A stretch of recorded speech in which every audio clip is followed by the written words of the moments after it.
Hello everyone, welcome back to the channel, and hello if you just joined me today. Today we're going to talk a little bit about TSR, the old game company that's coming back into life. We're going to have a quick history lesson about the original TSR, and then we're going to talk about the new company that's founded by some of the original people. TSR is something that has both good and bad memories for me, and probably a lot of other people actually. It was called Tactical Studies Rules, and it was founded in 1973.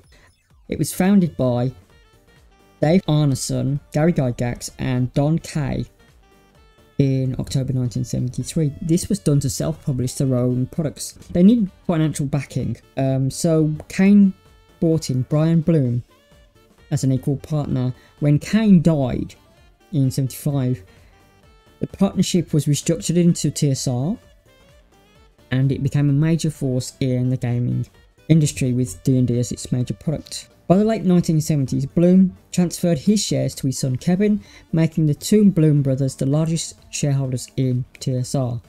It ran into financial difficulties in 83, which split into four companies, with game publishing and development continuing as TSR Inc.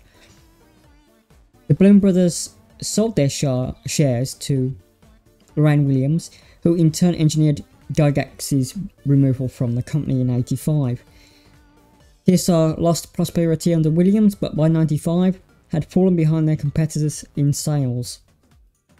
TSR was left unable to cover its publishing costs and was purchased by Wizards of the Coast in 97. Originally, Wizards of the Coast still kept TSR name, but by 2000 that name was gone. However, just when it looked like TSR was dead, TSR has been brought back by a few individuals, with Ernest Gary Gygax Jr., James M. Ward and Stephen E. Deinhardt. There are a few other people involved, but those are the main ones that need to be talked about. TSR now has a lot to live up to, especially considering its heroic rise, or meteoric rise let's say, and then its subsequent fall in the gaming industry. Some people have a lot of hype and a lot of hope for TSR coming back. I think it needs to be seen. There are some decent people on board. There are some decent people who have got quite good names in gaming, such as Ernest Gygax Jr., such as the other two gentlemen I mentioned, Ward and Deinhardt. The problems that they're going to face is they are competing with Wizards of the Coast. They are competing with Pathfinder. The first game that they're going to release is called Giantlands. Now, Giantlands seems a bit science fantasy. If you look at the cover, it brings back a lot of memories from those old, like, pulp sci-fi novels, and I hope from the look of it that's what they're going for. If they try and go more serious than that in the game, I think they're going to have some issues, especially with the look that they've gone for it. There is a podcast that they're doing, and I'll link to the podcast directly. While I would normally review a game, Giantlands isn't really out yet. We've only got previews through the podcast and their playtest on that platform, so there's very limited information that we have. While I want to be enthusiastic, and I really hope that this is the start of a company that can stand alongside Pathfinder or Pizarro or Wizards of the Coast or Hasbro as the main gaming giants of the industry. Considering its fall from grace, considering how some of people in, say, my generation or older generations are going to look at TSR and going, well, you know, what happened, how you ousted Gygax Sr., how things like that happened.